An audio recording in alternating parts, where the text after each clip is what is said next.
working on the abdominal wall. And it's going to be a bit of a challenge with such teeny tiny little animals.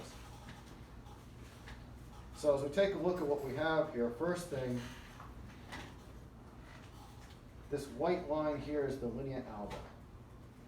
You'll also see a line here and a line here. These are the borders, the external abdominal obliques, just like your own abdominal wall. Now, the white in between here is not something you want to get rid of.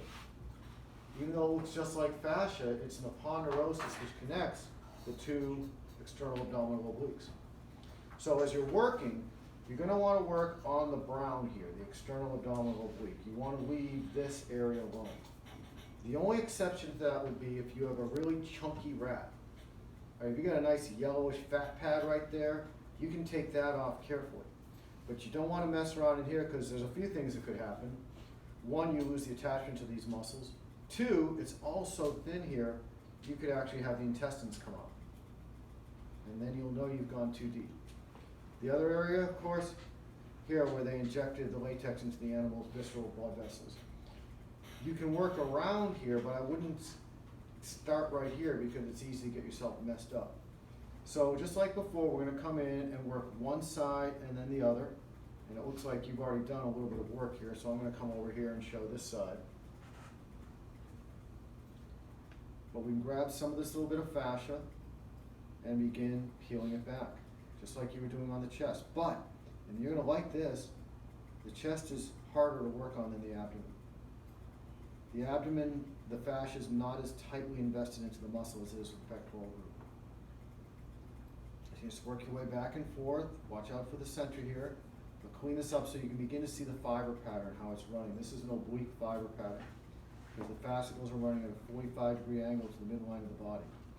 We'll talk about fiber patterns and all that in the lecture tomorrow. Here we go. And now we're getting on to his love handles. So thank you for this.